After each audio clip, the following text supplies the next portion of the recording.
Bonjour et bienvenue sur la chaîne du chasseur d'étoiles de midi. Alors, est-ce que Jean-Luc Reichmann va encore nous parler comme quoi Léo s'était déguisé en Céline Dion cette semaine? Eh bien, on va voir un petit peu plus tard. Allez, ça va commencer.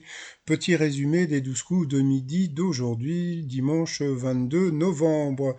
Eh bien, Jean-Luc Reichmann avait les doigts croisés. Ensuite, le maître de midi, 350 168 euros à son compteur et toujours 2 pouces. La maman était en visio et qu'est-ce qu'il nous a sorti? Eh bien voilà, donc il a reparlé encore de Léo en Céline Dion, donc je pense qu'il va en parler tous les jours jusqu'à temps qu'il en aura marre. Ensuite, par rapport au coup d'envoi, la première question en quelques mois, qu'a perdu la chanteuse Adèle qui a tant fait parler d'elle? Donc c'était une évidence, c'était 45 kilos, quoi, c'était le poids, on savait pas, mais c'était du poids. Donc voilà, donc voici comment elle est maintenant, mais bon, voilà. Après, donc vous aviez le très mignon Julien, le radin, donc voilà, donc c'est lui qui l'a dit, hein, qu'il était radin, qui était venu avec sa grand-mère et sa maman, donc bonjour mesdames. Alors, pourquoi un certain James Harrison, Australien de son état, est-il surnommé l'homme au bras d'or? Parce qu'il a donné son sang depuis très longtemps, voilà. Et puis, bah, grâce à ça, il a sauvé plein d'enfants. Donc, chapeau, monsieur. Après, vous aviez la très souriante et très mignonne Marjorie qui était venue avec son frère de Corse. Donc, je pense qu'on dit salute en Corse pour dire bonjour.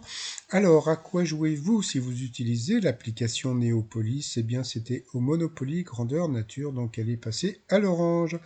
Après, vous aviez le sympathique Sébastien qui était venu avec sa femme et ses enfants. Bonjour à toute la famille. Allez, papa, chéri, t'es le plus fort! Alors, à quelle énergie fonctionnent les trains lancés par un groupe français en Basse-Saxe? En 2018, il a dit l'énergie solaire, eh bien c'était l'hydrogène. Donc papa le plus fort, il est passé à l'orange, donc presque tout le monde était à l'orange. Après pour le maître de midi, que volait-on presque systématiquement à Claudia Schiffer quand elle faisait des défilés? Eh bien c'était une évidence, hein, c'était ses sous-vêtements, donc sur cette question, eh bien Léo est passé à l'orange, donc tout le monde était à l'orange. Après, pour le Julien le radin, en chinois, que signifie Fingon? Le mot qui sert à désigner la France, eh bien, c'était Pays de Loire. Et donc, le mignon Julien est passé au rouge. Qui dit rouge dit duel. Il a pris Marjorie en duel, qui a une question qui semblait simple, mais faut bien lire la question qui fut la première, je dis bien la première ministre à recevoir le surnom de Dame de Fer. Bah, comme tout le monde, on aurait dit Margaret Thatcher, eh bien, c'était Golda Meir. Donc, eh bien, voilà, donc Julien nous l'avait dit, mais bon, je pense qu'il a dû le dire au pif. Donc, ensuite, Julien, Léo et Sébastien se sont retrouvés au coup par coup. D'abord, c'est Sébastien qui est passé à l'orange. Après, le maître de midi est passé lui aussi à l'orange. Eh oui, sur une chanson que j'aime beaucoup. Upside down, turn around me. Bon, passons. Après, ça a été donc le Juju de passer à l'orange et Julien de repasser à l'orange, donc au rouge. Qui dit rouge dit duel. Il a pris donc Sébastien en duel, qui est tombé sur une question qui était vraiment pas évidente, qui a présenté le club des 10-15 ans dans les visiteurs du mercredi attention, à partir de 1975, eh bien, certains auraient pu penser à Jackie, sauf que c'était Jean-Pierre Pernaut. Donc c'était une question tordue. Donc ensuite, eh bien, Julien et Léo se sont retrouvés en coup fatal. Et puis bah au départ ça partait plutôt bien et puis après ben Julien a commencé à se planter sur pas mal de questions, bon, même sur des questions qui étaient assez simples. Là c'était pas évident, hein, qui fut l'unique épouse de John Travolta, franchement, pour savoir ça. Et puis là il a été assez rigolo. Quel nom d'insecte volant peut-on donner à une contravention sur un pare-brise? Eh bien il a dit un PV. C'est vrai que des fois on est envahi de PV. Drôle d'insecte. Donc, eh ben, à la fin, donc le très sympathique Julien a été éliminé. Donc, bye bye à Juju. Donc, eh bien, bravo encore à Léo par rapport au coup de maître. Première question trop dure. Selon l'expression, où a-t-on une araignée quand on est un peu fou? Donc, bien sûr, c'était au plafond. Ensuite, lequel de ces tubes la compagnie créole a-t-elle revisité pour encourager le port du masque? Donc bien sûr, c'était l'autre, c'était au bal masqué, donc le t-shirt au bas masqué. Voilà. Haha.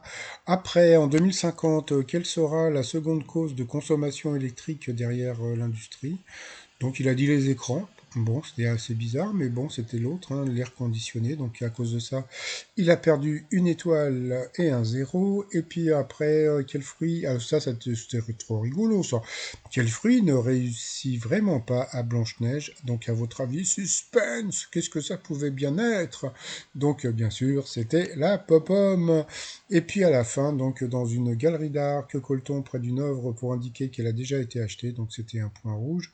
Donc bravo à Léo qui a quand même gagné 1000 € à partager avec un téléspectateur par rapport à l'étoile mystérieuse. Eh bien, comme on peut voir, eh bien, on peut voir, ben, comme le dit Léo, on dirait un savon, donc voilà, donc bon, alors pourquoi un savon? Eh bien, parce que Eva Longoria n'est pas une adepte du savon, donc elle ne se lave pas au savon. Donc c'est sûrement pour ça. Et puis bon, bah comme je vous avais dit que normalement Léo allait trouver donc l'étoile mystérieuse aujourd'hui, hein, ça c'était une info donc du Figaro, donc vous voyez, donc bon bah je suis désolé, ce n'était pas aujourd'hui. Donc comme on peut voir le nombre de cases, hein, ça va être pour bientôt, mais sûrement pas. C'est bon, pourquoi pas? On sait jamais. Bon, parce que bon, là, pour vraiment pour trouver l'étoile mystérieuse, il faut avoir du bol. Hein, donc, et c'est vrai que Léo en a pas mal. Allez, sinon, petite bataille des audiences. Eh bien, c'est hier, c'est Montgeron, ouais, non, Mongeville, pardon, qui, qui a battu donc Massinger. Donc, Mongeville a fait plus d'1 million de téléspectateurs.